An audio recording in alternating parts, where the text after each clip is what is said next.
What is up, everybody? It is your boy Luis Martinez, aka Big Chief Burrito, live on a recording from San Diego, California. It is the eve of the San Diego Latino 29th year San Diego Latino Film Festival.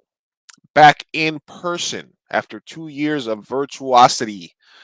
Very excited to be able to start watching some movies with some friends starting tomorrow. Hope everybody that is able in Southern California to make it out can make it out. This Q&A and a lot of the is for you who just finished watching my second comedy showcase called Carcajadas. And just doing a quick Q&A with one of the filmmakers that wasn't able to attend in person this year. A movie that you just finished watching, and a question that we've all had. Are millennials killing Freddy? Who knows? Let's ask Andrew. Hello. Mr. Hara, how you doing today? Pretty good. How are? That's the first time someone's pronounced my name correctly. That's why it's the Latino one. That's a very Well, it's the San Diego Latino Film Festival, so we pride ourselves. Mr. Jara, um, that's more like it. yeah, no, my friend Javier, we worked together and this Italian lady. She would call him Avier. Oh, I was always my favorite. Thank you for joining me, man. yeah. Uh, we're gonna jump into it. Your film, "Are Millennials Killing Freddy," is one of the when I first started curating and selecting comedy showcases. I went on Twitter. I started looking for people. I said, besides the open call for entries, which we had 700 films that were submitted, I also wanted to focus on Latinx, Latino comedies. And you were one of the people that hit me up. We looked at your film. It was submitted. We took a look at it, and I thought it was very funny. Which was the number one priority. Is it funny? Um, but also interestingly shot, interesting angles, interesting sort of composition. Sort of a meta. It's overused, but like a meta commentary sort of film, but with some comedic elements. How did you? Was that just an idea that came to you in a second? Is that something that was ruminating in your brain for a while? How did the story come to be for you? Yeah, well, I mean, I love Freddy Krueger, and I've always loved that franchise, and it was just a matter of like kind of putting it together. I think I was with one of my friends, and they said like, "Oh, we were watching one of the movies," and they said, "If Freddy Krueger was like here, he'd never be able to attack us because we never go to sleep." And it just kind of like snowballed from there. Just this idea that we have insomnia, or you just spend all day. We have so much access to like technology that you might not go to sleep. You might spend all day uh, or all night just playing around, and so the monster under the bed won't have access to you.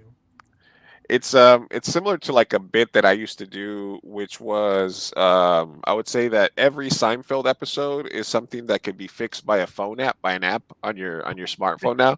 Like there's Yeah, there's there's nothing that happened on Seinfeld for like 10 years that if people had cell phones and just like apps on their phone, like it wouldn't, it's like, oh, here's the app for where you parked your car. Here's the app for making a reservation at a Chinese food restaurant. yeah. That makes sense. And it's one of those things like the Seinfeld thing, just like one of those ideas where once you say it, everyone's like, "Oh yeah, of course," and Yeah. then you just kind of want to roll with that one because those are always the funniest premises, I think. The the the execution. So how long is it before you guys had that idea to where you're actually, you know what, let's just do it. Let's get it done.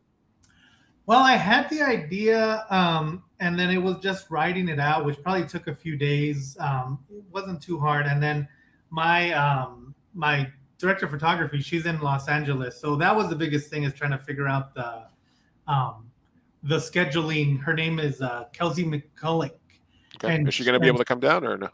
I think so. She's trying to see.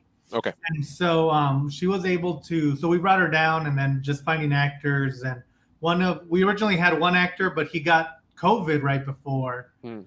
we were able to film, and so we had to go with another actor who ended up playing Freddy, Dion Lewis, who actually he did a great job. Like I had worked with him before, but it was nice to see him kind of be able to let loose as Freddy. And then it's obviously micro budget, right? So just like a couple of friends set up something like that, right? Yeah, I have a lot of the equipment, and right now I'm kind of focusing on making shorts. So a lot of the budget goes into paying the actors and paying for flights for Kelsey and just like a lot of the makeup and stuff. But it's definitely a small budget. Is your focus on writing, producing, overall directing? Do you have a favorite, or are you just in that indie do it all mentality? No, I definitely am not. I'm waiting for someone to take jobs away from me. I do like writing and directing. Producing, I can do, but it's not my favorite. I like, and that's what on I've had other features and other shorts, and I would DP them myself, but bringing Kelsey on was I was able to like really pay attention more to the performances and everything. So yeah, I love working with crews just as much as budget allows, and I like to make sure I pay everyone on my set. So sometimes that just means I have to go get lunch myself. I mean, it's interesting. I'm thinking like of the variety of types of films in the showcase and in the festival overall. Like how many of them are just friends getting together, and can you even achieve the level of production value that you need for a festival in that atmosphere? At what point did you do you feel that that makes you feel more like an actual production company being able to pay people as opposed to a hobbyist? Was that important in how you perceived yourself as a filmmaker? I think so. I think it's less about being a hobbyist and more about I know that, every time I make these short films, my name gets out there a lot. And sometimes, just because of filming or whatever, I've had a production that we lost the sound and we weren't able to do it. And so, as devastating as it was for me, the actors and the crew ended up wasting their time because we couldn't even get anything out there. And so I never wanted to feel like I was wasting people's time again. I always wanted them to, if nothing else, at least they get paid so they can go on and do something else. But this way, I feel less guilty, really. That's when you dub it in another language, so it Yeah, makes it so it's like, oh, okay, that's why the audio is weird, because it's been translated. yeah, Yeah, I mean, as an indie filmmaker, the biggest job you have is as a problem solver, right? Sound guy didn't show up. We right. don't have lights. The audio suck. Okay, we're doing close-ups with the camera mic. Whatever. You're gonna have to make those decisions. What is any excuse me, anything like interesting or kind of funny that happened to you filming this? You know what? We were filming just some of the scenes, and once you turn off, like we're in that small bedroom, and once you turn off all the lights, but you turn on the sound light or the stage lights, and you have the different filters and everything, it got so hot in there, and like the Freddy Dion Lewis's when he took off his shirt at the end of the night, he was just soaked because he has to wear a sweater and like dark, heavy pants. So yeah, he Yeah. was definitely just soaked, and then he has the mask, and it was like soaked completely to the point where the mask actually kind of looks better as it goes on because it looks wetter and kind of grosser. But that Are was you the thing, yeah. are you feeding and changing lines as you go when you filming something like that, or do you pretty much stick to, or do you just do a bunch of rewrites ahead of time? Well, I get it where I like it, and then I try to tell my actors like say it how you would say it, and like so this way it feels more natural for them. And then whenever like once we're all on set, we have like that last line of the short where Priscilla Rios, who plays the girl, she says, "Can I take a selfie?" That was just something that she kept saying on set that I thought was really funny, and I was like, and we never got it on audio, so when we did it, the post sound, I had to record it. That's why you see the outside of the house when you hear it. But I just thought it was so funny, so I let them. Once they start bringing ideas, I'm always ready to hear because even if they're not if they don't work for the short, at least it's good to hear that different like viewpoint. Yeah, as a director, I always like it when actors make choices beyond the page, beyond what I've written, Right. and I don't know about you, but I sort of, when I'm like, okay, show me how you see it, and then I literally just watch, and then I just, if it doesn't piss me off, like if I'm watching it and I'm like, I'm getting angry, then I'm like, okay, listen, let's talk about this. Let's try to get you in the mind frame I want you in, okay? And then I do the consensus building. Okay, water's wet. It's colder in the winter. You went outside and you got no socks on. All right, cool. There you are. Boom, go. But Right. if but if somebody makes a decision on a character or something that I didn't write, We got Mark Atkinson that just popped in from Pulp Friction. We're going to bring him on in a second. Just hang out, Mark. Um, but if they make a decision that and it doesn't piss me off, then I'm definitely like, okay, all right, I'm gonna let you run with that. You did the work, you put in the work, and I'm gonna let you play. Yeah, yeah, cool. And I think it's always a slippery slope, especially with comedy, because so much of comedy is based on spontaneity. And when you're doing a bunch of takes, something might sound really funny just because it's different, and then when you actually get into the editing room, it doesn't work. So I'm always down to let, especially right now with digital, just let's try it and see if we can fit it somewhere. Yeah. And joining us today to talk with me and Andrew, the director and star of one of the other films of the showcase called Pulp Friction, Mr. Mark Atkinson Hello, hello. from Big Kahuna Productions. Can you hear me? Yeah, we can No, hear you. Yes, very good. Can you hear us, Mark? I can't hear you. Do Can you you have hear? head? Yeah, we can hear you. We can hear you. We can hear you, but you can't hear us. All right, play with your audio for a little Let's bit, Mark. see. See it. It See seems to if. me like this is an ongoing motif. Okay. Well, let's. It's not like we're Uh, recording this or anything, so you'll be fine. I might be able to Let cut me these see two what I minutes can out. do. See, do you have headphones? Let me just put it in a part. Do you have headphones? Uh, can hear you. Can't hear Ah, you, you buddy. can hear me. Oh, terrific. Okay, I just can't hear you. All Okay, right. let me go see if I can grab some headphones. Okay, All right. I'll be We'll keep back. talking. I'll leave the All right. studio for now. um. So yeah. So getting back to just kind of working with actors, and how many short films have you made? I haven't made that many. I think, well, in school I made it like about three or four, and now I've made another three or four. I made another one during the pandemic that was all shot like this, like on Zoom. chats, and Like a Zoom. I Yeah. talked to the actors through Zoom and stuff. And then when we filmed this Freddy one, we filmed another one called Helix. It was like a horror film that had we had already released it. It's on YouTube, but so we did those two together since they kind of use the same actors and they had the same people. So, but yeah, I'm barely getting into shorts now. What? I mean, how do you think that? Do you feel like that exponentially, like each movie, you get better as a director, you get better as a writer?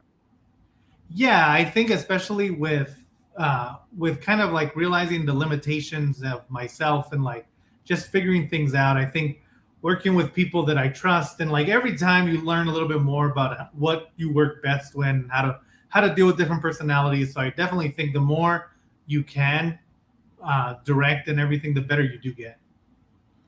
And is your goal eventually features, like comedic pilots? What's your ultimate sort of endpoint?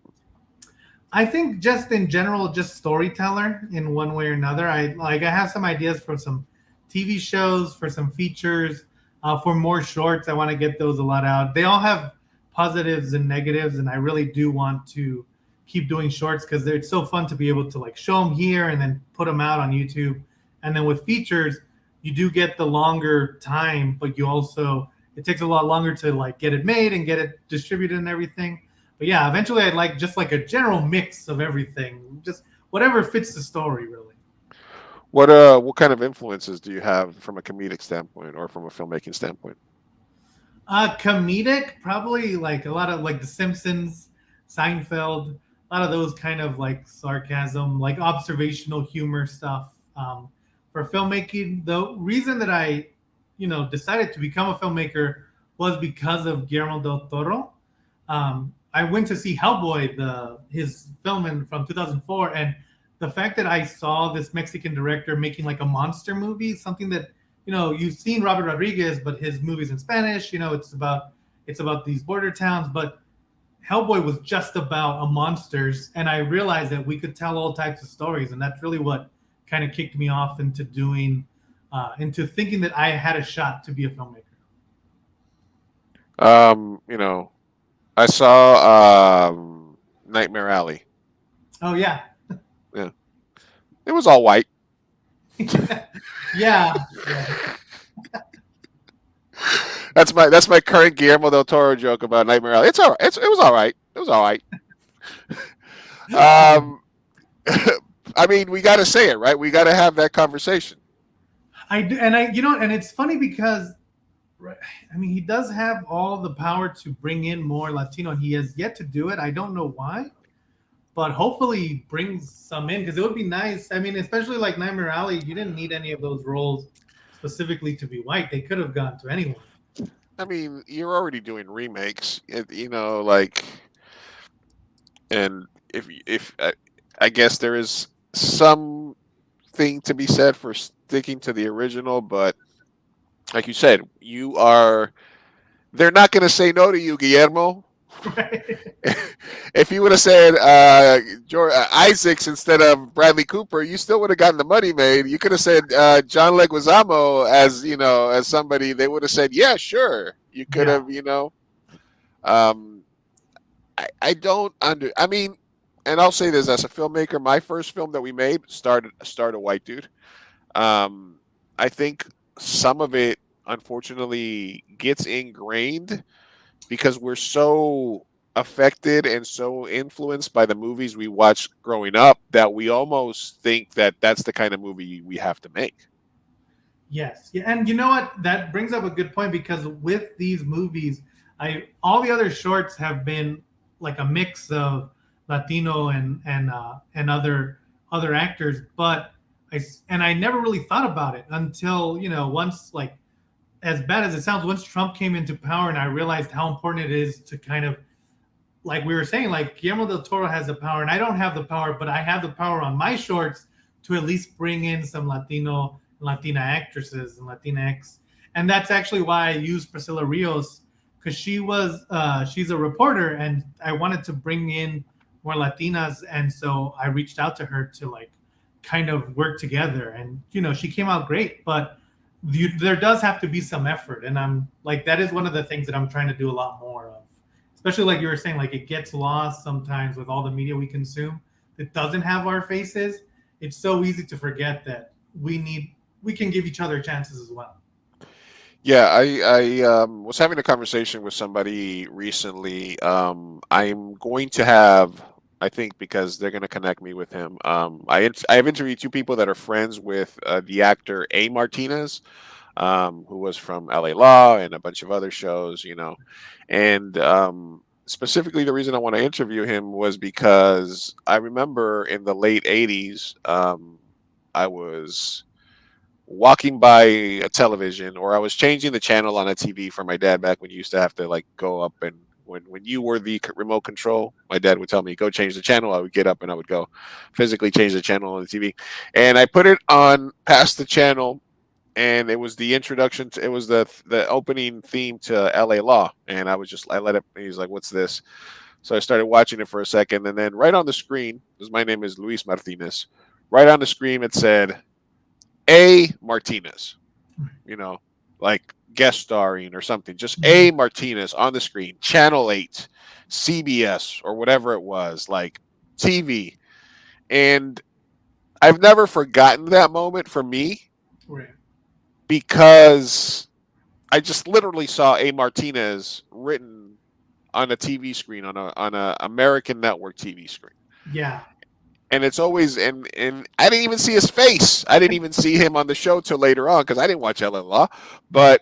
But you don't even realize how important it is to see yourself on the screen because you don't see it. Yeah. You see yourself on Mexican TV, or you see, telenovelas, Chespirito, stuff like that. So you do see it, but it's a whole different thing. It's like seeing yourself on a minor league team versus seeing yourself on a major league team.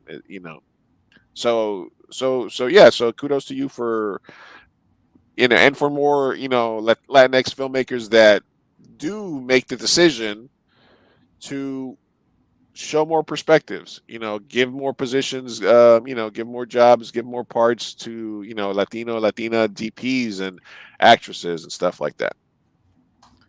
Yeah, yeah, and I think it's so important, especially like you said, like with us who are we're making these shorts, we're producing, directing everything, so it's just easy to kind of reach out and make sure that there's a diversity of faces in all of our productions.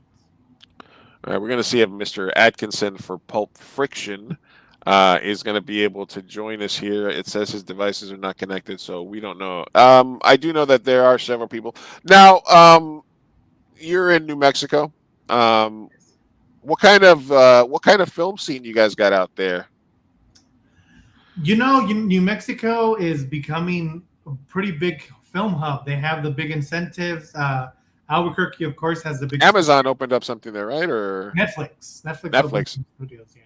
But even here in Las Cruces, we're getting more and more productions. I think last month we had two filming back to back, and I think there's more coming. So, yeah, New Mexico is kind of opening up. There's so many. The incentives are good. There's so many locations that I think people are really coming down here to discover it. We even heard of someone who came from Hawaii to work down here because they had heard of that there was so many jobs. What does it mean to you specifically? The excuse me. Whoa, too much Lacroix. Sorry about that. That's the good. The official soda water of movie sets everywhere. Um, what does it mean? I mean, because I know I know you're from Twitter and stuff like that. You get some recognition on some of your shorts and stuff like that. What does it mean specifically? Recognition from a Latino festival. Well, I think especially with my films that aren't like this one isn't necessarily geared towards Latinos. It's just kind of geared towards everyone. I think there's that um, there's that recognition that I am a Latino director for a long time, especially being from Texas and you see some of the other like my grandparents were immigrants, so there's that.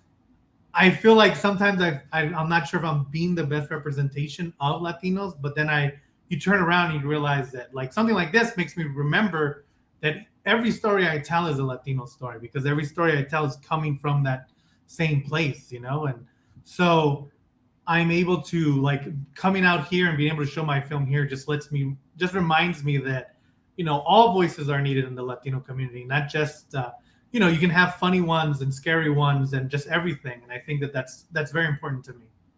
Yeah, one of the things that I try to focus on, and I said this before, is that this is a universal story. This is not necessarily a Latino story. It's just a funny meta horror cool story. But it happens to be directed by and written by a Latino. And the number one priority was, is it funny? It was. Does it represent either Latinidad on screen or Latinidad behind the camera and on the page? It does.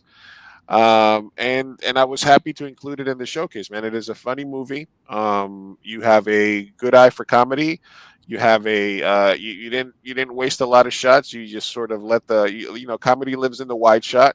Right. You sort of let the movie breathe. And it was just short. You didn't badger us over the head with it. It was just like, here's the concept, here's some jokes, boom. And so I'm very proud and honored that you allowed us to screen it. Well, thank you. Yes, and I'm very proud to be part of this festival. The Latino festivals, I always put those ahead of everything else. So I'm very happy, and I hope people liked it. Absolutely. And I'm upset. Obviously, you got some stuff going on and you couldn't make it out. But not only so you could have seen the screening, but also so we could get you some decent Mexican food. Finally, I mean, I know you've been in Texas and New Mexico. I can't imagine what kind of corn and black bean combinations they got over there. We just wanted you to get a really good burrito for once in your life. So I'm sorry that we couldn't get you out here for that. Yeah, it's what I miss the most is that New Mexican salsa doesn't have anything in it. It's just water. All right, hang around, Andrew. It looks like Mark was reconnected. Let's see if we can bring him on for a little bit, talk about his movie. Mark, can you hear us? Yeah, I can hear you. Can you hear me? Yeah, so we've been talking about Latinidad. So what way to mix it up than by bringing on a white guy? Exactly. Yes. Hello. I wanted to correct you. So Tony Olmos is actually director of No, I know. Pulp Friction. Hence, No, that's why we made it. If Trust, it was this trust, guy. trust me, Mark. I did my research on the film.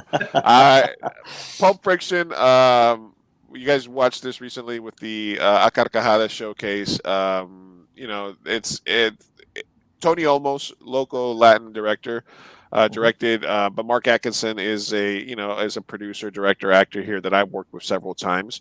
So yeah, absolutely, it was one of the things, and one of my callings for the festival was my focus was on comedies, and there either had to be some representation of Latinidad on the screen or behind the screen, and obviously it's the San Diego Latino Film Festival. So you guys got in on the technicality. No, I'm just kidding. You guys got in because Tony's a director, but it was a funny movie. So I was like, it's absolutely hilariously funny, Thank you. and I want it as my comedy showcase, and and then you had a Latino director, so boom, you're in. That's right. Yep, and he edited it. He also did the music. Yeah. Yeah. Well, hopefully you guys are coming out for the screening, right, on the 20th. On the 20th at 3:30. Yep. Yeah. All right. Cool. So we'll definitely have you guys there. And everybody, make sure you get tickets to the screenings. By the time this airs, I think this virtual Q&A will air during the virtual screening, which is before your live screening. So I think the virtual screening of this should be sometime midweek. So we'll make sure we promote that as well. But tell us a little bit about Pulp Friction. It is a Pulp Fiction parody, sort of. It is. Yes. Is that something that you guys? Because I know you're the king. Not the king of the parodies, but you do have it in your repertoire. Yeah. You did the Room. You've done other stuff. Jaws, Quint. So, what is this something you've been thinking about for a while? How did it come together a bit quickly, or? Yeah, a couple of years ago, me and Randy Davison met this guy, Elliot Branch Jr., who is a Samuel L. Jackson lookalike.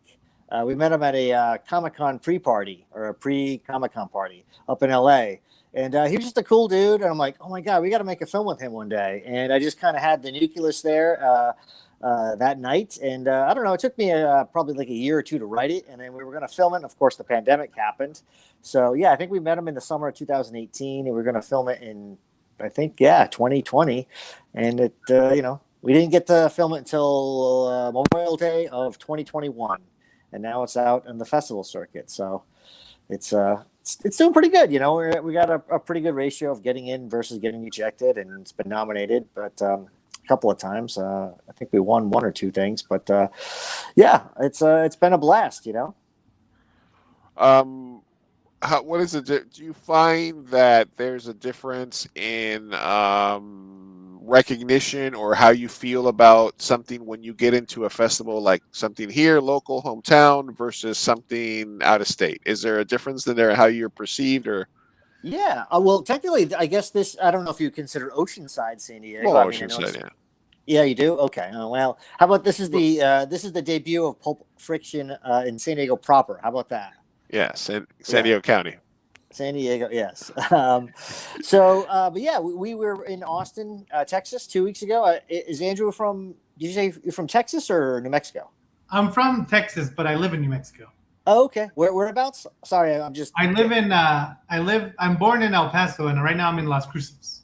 Oh, okay. Nice. Okay. Yeah, I heard you talking about the Tex-Mex food. It's a little bit different out here. Yeah, you can't get a good California burrito out in Texas for some weird reason. You cannot. But yeah, anyways, to answer your question, we actually had the first film festival was in Arizona back in October, so that was a lot of fun. But I mean, it's part of. I'm just so glad that most of the festivals are in person this year, because there's nothing like it. I understand you can't make it out, Andrew. It's a shame, but at least you can make it to some festivals, I'm sure, right? Yes, yeah. It was bad timing with this one. Yeah, gotcha. But, you're like, what, 10, 12 festivals deep so far? Nah, we're only this is our fourth one.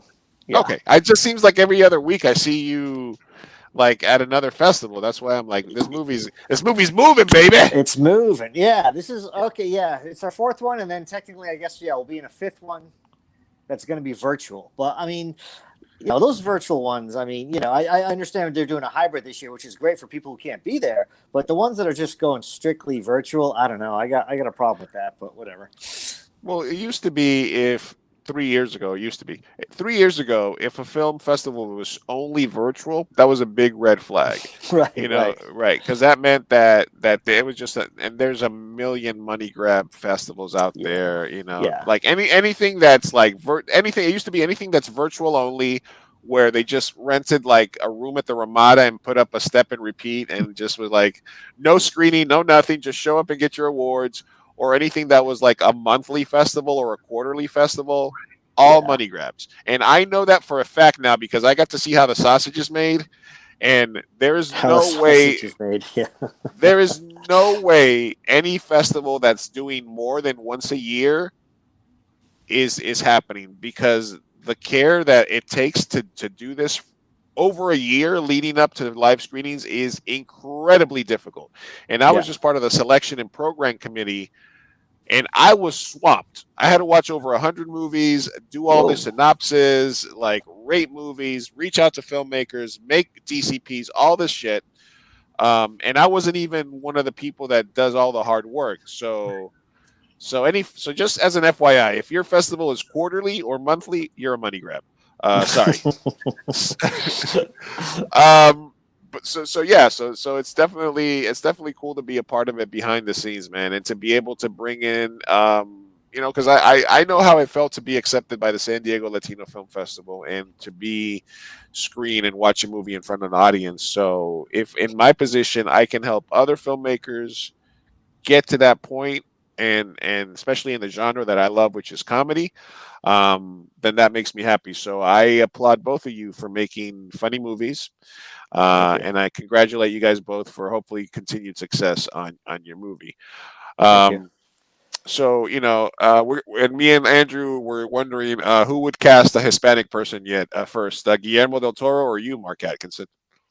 Who would cast a Hispanic person first? I'm going to go with. I'm sorry. I'm sorry. I'm sorry. I'm sorry. I'm sorry. It's uncalled for. We were just making fun of Guillermo del Toro's preferred palette of actor. Oh, I haven't seen. What's the latest one called? Like the Brick Alley or something? What's it called? Nightmare Alley. Nightmare Alley. Yeah. How is that? And it was all white. All white. Oh wow! Sorry, yeah. thank you for setting me up so I can repeat that joke. Thank you, Mark. I've been waiting to be able to say it organically. Yes. So yeah, I appreciate you guys being on. This is supposed to be a short Q&A. Just to roll. So if you're watching this, you just finished watching the second comedy showcase featuring Mr. Andrew Jara and Mr. Mark Atkinson, their movie Pulp Friction, as well as their movie Our Millennials Killing Freddy. And I really can't wait for next Sunday so people can watch these films live. If you watch the virtual, come out and watch it at the theater. And then also follow Andrew and Mark. They're all over the interwebs, Facebook, Twitter, etc. And you guys can connect with them. Andrew, before we let you go, man, what is next for you, man? Are you working on a couple more shorts? Are you gonna dip your toe into a feature? What's next? I am working on a couple more shorts. I also have a feature that it got into some festivals last year, and now I'm just trying to get it distributed. So that's the next big thing. Hopefully this year. Okay, where can people follow you and find out more about you? If they follow Hada Films on Instagram or Twitter, that's the handle on both of them. So Hada Films. Excellent. And Mr. Atkinson, where can people find you? Big Kahuna? Kahuna Productions, a Facebook page that I am very behind in updating. Yes, they can find me there. Okay, so all right, so here's my live pitch for you, Mark Atkinson. So, and this is something that I saw on Twitter, and I said, if there's anybody could do this parody, it's Mark Atkinson, and I would like to help. So it would be a mashup of Succession and Ted Lasso. Okay. So I could play. Look at his mustache. That's what I'm saying. You would be Ted Lasso, right? And we would, and basically you would have. It would just be a day where like the whole Succession family is there, and you just got hired to come in and do like I don't know what. So it's the two most opposite people you could probably find. The the Succession family and Ted Lasso coming heads up against each other. So I don't think it would ball be. of energy. Yeah, it's just kind of a sketch idea that I had. Yeah. I figured I'd pitch it live. So that's $1 million idea, guys. There you go. Don't let it up. All right. Well, I will see you, Mr. Atkinson, tomorrow at the press conference, and then I will see you next week at the screening, Mr. Andrew. Like I said, man, congratulations. I look forward to keeping up with your work, and I look forward to being able to hopefully, work with you on something in the future. If you need anything, we're here to help, man. Cool. Well, thank you. Yes. And Mr. Mark Atkinson, we will be hearing from you. And I've already had you on my podcast 1,000,000 times. Thank you for stopping by for a quick chat today. Pulp Friction is very funny. Thank you. The actor you guys got perfect. You and He's great. Randy Davison is a beast. I love both of you guys. You guys are my boys. So I'm looking forward to being able to watch the movie with you guys. Thank you for everybody for supporting the festival. Thank you guys for being a part of it. If you guys stick around for 30 seconds, I'll come back. We're gonna end the Q&A, guys. Thank you for watching. Watch more movies. Support Latinos in cinema. Support Latino excellence in cinema, and make sure you follow SD Latino Film and myself at Big Chief Burrito to keep up to date with everything that's happening. Nos vemos en el cine.